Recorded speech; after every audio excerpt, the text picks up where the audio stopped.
SC203 Exercise Physiology. Acute cardiovascular responses to exercise. The cardiovascular system. This involves the heart, blood vessels, and the lungs. The first gas exchange occurs in the lungs. Diffusion of oxygen from the alveoli to the artery to the capillaries via arterioles. The second gas exchange occurs at the tissue level. Diffusion of oxygen from capillaries into skeletal or cardiac muscle. Waste products from skeletal or cardiac muscle capillaries into capillaries. Waste products from capillaries into the veins via venules. The third gas exchange occurs in the lungs. Diffusion waste products from the veins into the alveoli. The cardiovascular system. Pulmonary circulation or central circulation. A network of arteries, veins, and lymphatics to exchange blood and other tissue fluids between the heart, the lungs, and back. Systemic circulation or peripheral circulation. Network of arteries, veins, and lymphatics to exchange blood and other tissues to organs and muscles and back. This comprises of capillaries in the lungs, the pulmonary vein, the pulmonary artery, the left atrium, the right atrium, the right ventricle, the left ventricle, the aorta, which is the main artery, the vena cava, the main vein, systemic circulation, capillaries in the body, and red oxygen-rich blood and blue oxygen-poor blood. Further functions: cardiovascular system. Continuous interaction between heart and lungs allows ventilation of blood by returning deoxygenated blood to the lungs, where it gets reoxygenated. Secondary and tertiary functions of blood is for nutrients, hormones and chemical messages, and access core heat via sweat. The heart and resting heart rate. Making sense of atriums and ventricles, the chambers of the heart. 1. Deoxygenated blood returns from the body to the heart in the right atrium. 2. Blood flows into the right ventricle via the tricuspid valve. 3. Blood ejected into the main pulmonary artery to the lungs. 4. Gas and waste exchange at the lung level. 5. Reoxygenated blood returns from the lungs to the heart and left atrium. 6. Blood flows into the left ventricle via the mitral valve. Blood is ejected into the aorta. Also within the heart is the sinoatrial node, or SA node, and the atrioventricular node, the AV node. The sinoatrial SA node generates an electrical signal that causes the right atrium to contract, has an intrinsic rhythm of the SA node is 120 beats per minute. The atrioventricular AV node decreases this rhythm to a resting heart rate of about 60 beats per minute. This is where we get our pacemaker from. Cardiac muscle fibers.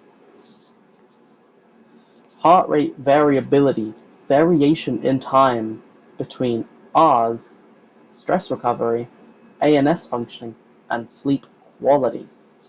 Depolarization, current over membrane becomes less negative, needed to surpass the AP threshold to contract. Repolarization, current over membrane becomes more negative, back to resting membrane potential. This is how a heartbeat occurs.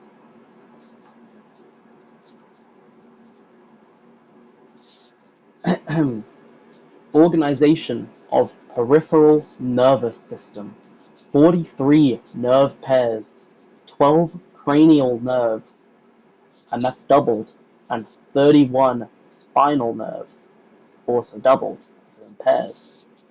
The parasympathetic nervous system is our rest and digest, which leads to recovery mostly and regulating homeostasis. Our sympathetic nervous system is triggered during fight or flight, and it is the main component of the vascular shunt and other triggered stuff. The exercising heart. In exercise, initial increase in heart rate due to withdrawal of the parasympathetic activity, leading to more fight and flight, and thus higher heart rate. Aging of the cardiac pacemaker's neural control. Maximum heart rate, or beats per minute, reduces as we age, and by the time you hit about 80, you can only get up to about 150 or less beats per minute. The intrinsic pacemaker rate, or BPM, usually starts at about 132 when we're born and reduces as we age as well, down to 70 BPM at 80 years old.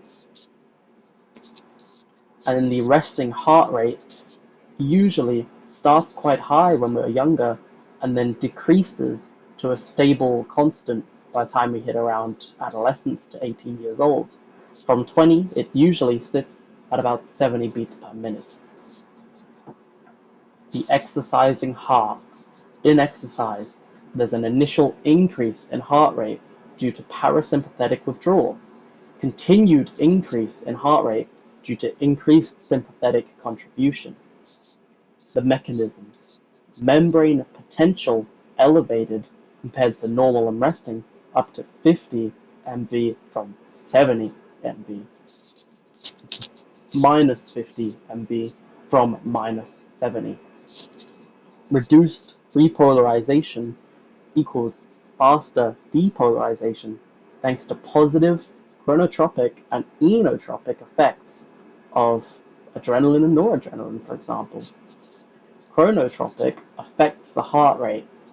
Inotropic affects the contractility of the heart muscle. This can be up or down for both of those. The exercising heart, part 3. In exercise, mechanoreceptors detect greater forces like stretch and demand on the muscles and joints.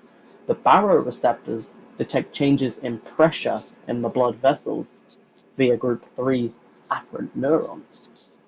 Chemoreceptors detect metabolic and chemical changes in muscle, blood, and brain, like hydrogen, carbon dioxide, and phosphorus, via group 4 afferent neurons. This afferent feedback prompts exercise pressor reflex. Primary function: transport more oxygen to active tissues. Exercise pressor reflex triggers further adaptations to achieve this. The exercise pressor reflex has a fixative stimuli, mechanical distortion of the receptive field via stretch or pressure, possible mechanoreceptors and possible metabaroreceptors and other stimuli lead to the fibers or neurons being stimulated, and sympathetic nerve activity increases and parasympathetic nerve activity decreases. So an increased heart rate, increased blood pressure, increased vascular resistance, decreased venous capacitance, and increased norepinephrine secretion. Heart rate responses. In incremental exercises, heart rate will follow a linear trajectory alongside exercise intensity. As intensity increases towards our peak, so does the heart rate. Heart rate responses and heart rate kinetics.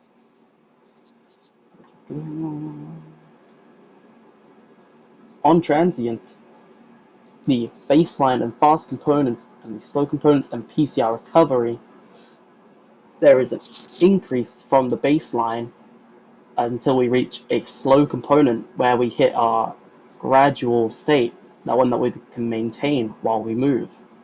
There is a fast acceleration to reach this state where the heart rate rapidly increases, but once it hits the zone or on transient, it calms down and has a gradual, constant movement. Moving off transient, the heart rate decreases and it takes more time, up to around 100 seconds after exercise, to fully regain close to resting levels. In and after square wave exercise, heart rate will follow a parabolic trajectory. 1. Amplitude depending on exercise intensity, oxygen demand, training status, and individual heart rate per minute and heart rate maximal. 2. Time, or MRT, depending on exercise intensity, oxygen demand, training status, and individual heart rate min.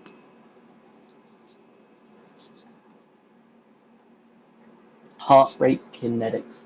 Cardiac drift slash the slow component. Exaggerated in the heat, worsened by dehydration. Cardiovascular drift occurs after 10 minutes of prolonged, moderate, or high intensity exercise. This can be seen where the heart rate increases while the pace generally remains the same. This leads to exaggerated heat worsened by dehydration, liquid losses via sweat, decreased plasma volume of blood, decreased stroke volume, while getting the same oxygen delivered to the exercising muscle.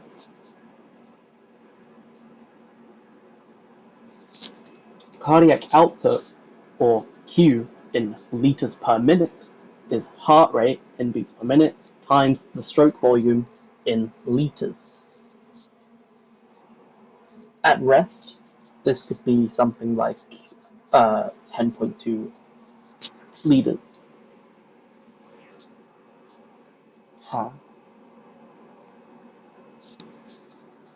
So if we had a heart rate of 98 beats per minute and a stroke volume of 104 milliliters, then we would have a cardiac output of 10.2 liters per minute. That is at 10% peak power for an individual. Stroke volume. The volume of blood pumped from the left ventricle per heartbeat. This could be around 5 to 6 liters per minute in rest, at about 60 beats per minute. The difference between end diastolic and end systolic volume in the left ventricle. EDV, the amount of blood in the ventricle at the end of filling, just before the heart contracts. ESV, end systolic volume, the amount of blood remaining in the ventricle after contraction. In exercise, stroke volume initially increases in a linear trajectory. From around 50% of VO2 max, stroke volume stabilizes or decreases. Heart rate and time between heart rates to high to empty fill is too high to empty / fill the chambers. Leveling off stroke volume coincides with optimal sarcomere length, the Frank-Starling mechanism, which refers to the Frank-Starling curve of stroke volume and ventricular end diastolic volume.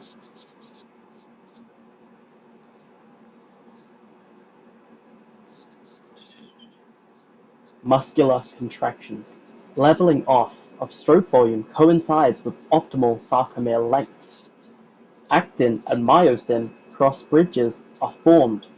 Sliding mechanism of actin and myosin filaments, and sarcomere shortening is equal to muscle contraction. The Frank and Starling mechanism. Increased cardiac filling in diastole or preload, increased stretch of heart muscle. Larger volume of blood returning creates favorable sarcomere stretch, or more myosin is results in actin binding. Strength contraction goes up, and stroke volume goes up as well. Cardiac output and blood flow. In exercise, blood flow to the brain and heart cannot be compromised. In the brain, blood flow through motor cortex increases. There's a redistribution that occurs. This would be easier if all these gifts went in the way. I hate this fucking guy putting all these fucking images in this. In exercise, blood flow to the brain and heart cannot be compromised. Number 1, vasodilation of blood vessels in the skin for thermal regulation. Number 2, vasodilation to tenfold increases proportion of Q, or cardiac output, to exercising muscle from around 20% to 70%, reducing the blood distribution to the muscles, reducing the blood distribution to organs, and instead fueling the muscles instead. Redistribution of blood already happens in light exercises that exceed 90 beats per minute. So any kind of exercise could cause the change. Changes in temperature, carbon dioxide, acidity, nitric oxide, and metabolites serve to increase open capillaries. In exercise, there is an increased flow, but also increased effective surface area between blood and muscle fibers. The exercising heart, myocardial oxygen use. At rest, the heart muscle extracts 70% of oxygen versus 25% in skeletal muscle. There is an AVO2 difference, or arterial venous difference, is already high. In exercise, increased blood flow, the only mechanism to increase oxygen supply. Number 1, elevated metabolism dilates coronary vessels. 2, increased blood pressure forces greater volume of blood into coronary circulation. Blood flow and oxygen supply increase 3 to 5 times. Cardiac muscle has much more mitochondria, up to 3 times higher oxidative capacity than skeletal muscle. Myocardium relies almost entirely on lipolysis, or the aerobic breakdown of fats.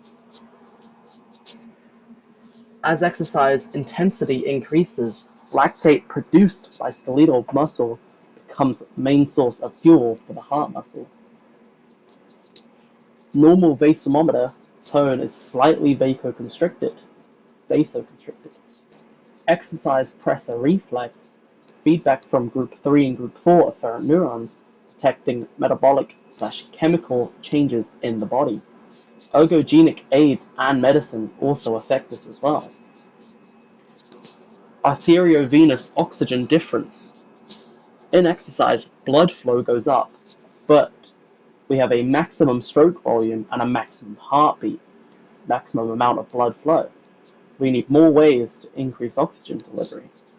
AVO2 difference, the difference in the oxygen between the artery and the vein, estimates oxygen uptake from the blood by exercising muscles. 20 ml of oxygen of hemoglobin per 100 milliliter blood available, but only around 5 milliliters of oxygen on hemoglobin per 100 milliliter needed. More oxygen is extracted at the muscular level when exercise intensity increases. 1, more blood flow. 2, more demand. And 3, more favorable conditions to release oxygen. In exercise, increase in AVO2 difference from around 20 ml of oxygen on hemoglobin per 100 ml blood to around 18 milliliters of oxygen on hemoglobin per 100 milliliters used. Arteriovenous difference. More oxygen is extracted at the muscular level when exercise intensity increases, because there are more favorable conditions, such as more carbon dioxide, meaning less oxygen, so it's easier to diffuse. In rest, we've already said this. This guy is so annoying. I hate this stupid guy. Moving on. Moving on even further. About, what's that, 5 slides of pure waste? Wow. Boy, aren't we lucky. Cardiovascular system and respiratory system. In square wave exercise, interaction between heart rate, stroke volume, and thus cardiac output, and AVO2 difference determines the VO2. The VO2 is determined by how much blood the heart can pump between each minute and how much oxygen can be extracted. Blood pressure, the measure of force that the heart uses to pump blood around the body. The pressure in mmHg, blood pushing against the walls of the arteries. Systolic pressure, which should be around 120, maximum pressure when your heart pushes blood out, the ventricular ejection phase, and diastolic pressure, which should be around 80, so you have 120 over 80, the minimum pressure when your heart rests between beats. Blood pressure and exercise. Response depends on the type of exercise. Strength training mechanically compresses arterial walls. Increased peripheral resistance, decrease in muscle perfusion. Aerobic exercises. Vasodilation requires peripheral resistance. SBP increases with intensity, and BPB remains the same.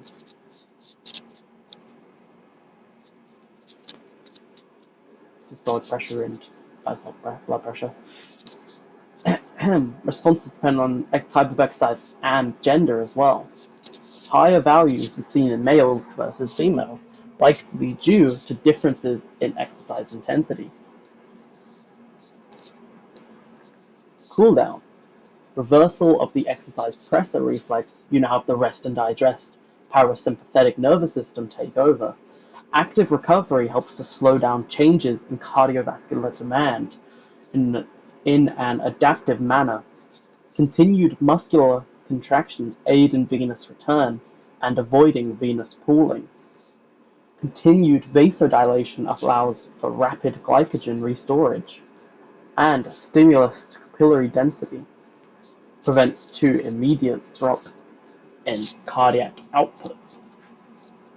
In summary, exercise pressor reflex drives or accelerates the activation. Increases in heart rate and stroke volume combined increase the cardiac output. CO redistributed to meet demands of contracting skeletal muscle. Increase in CO and AV difference combined to increase VO2. Systolic blood pressure increases in exercise type dependent manner. Active recovery ensures gradual return to baseline values.